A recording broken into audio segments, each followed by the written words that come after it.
Hi, welcome to Fish and Tips, recording from a cold and snowy New Mexico today.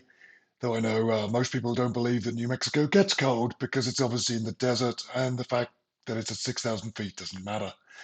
Anyway, going to talk about ransomware again. It's not going away, it's not slowing down, and we keep seeing it in the news, in people we talk to, in customers, and in acquaintances.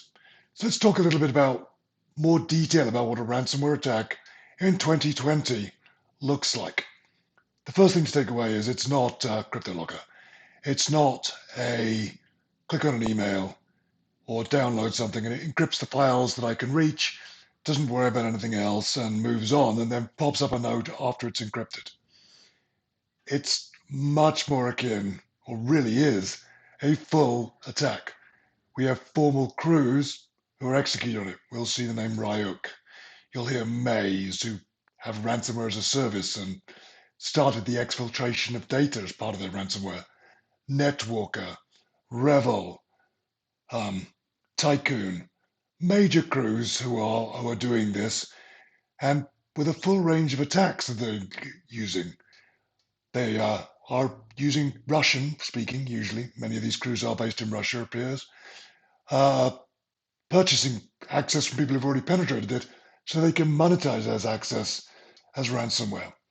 And if those ransoms are paid, we're seeing the State Department sanction these crews. And we're seeing the fact that if they are make payments, or if people make payments on their behalf, there's fairly significant fines that could be happened. And the last thing to bear in mind is that in the reports we're seeing, over 70% of the time from somebody gets a phishing email, the ransomware attack actually succeeds. So less than 30% of the time are defenders able to catch it today. Obviously, a game we would love to see change. So let's talk about how these attacks work. We're a couple of minutes in. Going to try and keep this one to 6 minutes today. First, they land via a range of techniques. It could be a file download, whether that be a malicious website or an email link, a regular phish with a Word document. RDP access is still fairly prevalent. We're even seeing in a small number of cases removable devices and USB devices used to land ransomware. No different to any other advanced attack crew or APT crew. And in fact, obviously, different crews have different techniques they like to land, but they're going to move on to the next one if it's not successful. Again, it's not CryptoLocker anymore, and we want to bear that in mind. Once they land, it is a classic MITRE-based attack profile. They'll discover the environment, either using downloads or using live off the land binaries, lolbins, to see where they are. They will perform defense evasion. They will disable anti-malware tools on there, Windows Defender, and others if they're able to. They will reconnaissance during that discovery phase. They will laterally move and privilege escalate, so they'll attempt to gain domain administration access, and they will make sure they have a foothold across the entire system before any actual ransomware techniques occur. There's things that could be detected there depending on what they're downloading, malicious files, malicious systems. The attackers are using tools that we see in the educator industries, Mimikatz, ProcDump. Um, we're even seeing them adopt newer techniques. In one recent case in mid-October, zero logon was used to gain the escalation rights.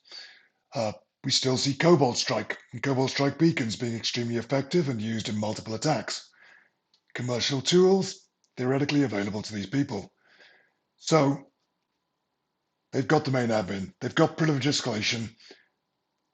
Not until then do they even start to think about the encryption. Detection early on, and this is fairly difficult.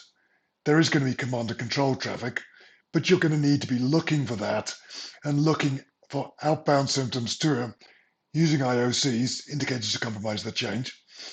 And there may be some malicious files that if you have an EDR, endpoint detection and response tool, you may find. And if you are good, you may notice some of those malicious files, things that shouldn't be there on the systems. There's not a lot of time. Netwalker has been seen to land and encrypt in an hour, Ryuk in between 5 and 30 hours before it's gone after the backups. It's spread across the system, and it's just started encrypting every system after the backups have gone that it can reach, and not encrypting as a user. Again, remember, they've gone through privilege escalation, so they've done this as domain admin. full privilege, full rights, full escalation.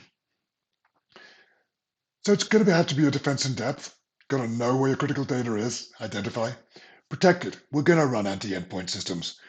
We know they could be evaded, but it's a defense in depth strategy again. Can we find it? Do we have a CrowdStrike, a Sentinel-1, a cyber is running there that says, hey, this process is doing something wrong. It's acting like it shouldn't. My Word document is launching PowerShell. Detect, again, these EDR tools are going to do it if the EPP component didn't block it. And most importantly, we need a plan. Don't plan to ransomware during ransomware. Have a plan for what you're going to do when you detect it, when are you going to take systems offline and how fast, what business disruption are you going to impinge to knock it down, and how are you going to recover? What are you going to do? Talking to Raf at Presidio about immutable backups. How am I going to lock that systems down? So takeaway, ransomware is not a simple problem. Ransomware is not a simple click and I've got a piece of software in one box. Ransomware is now as advanced, as full-featured as most of the regular attackers. You can stop it. You have to be ready. You have a plan, and you want to have the tools in place in advance to be there. Thanks, everybody. Take care. Bye-bye.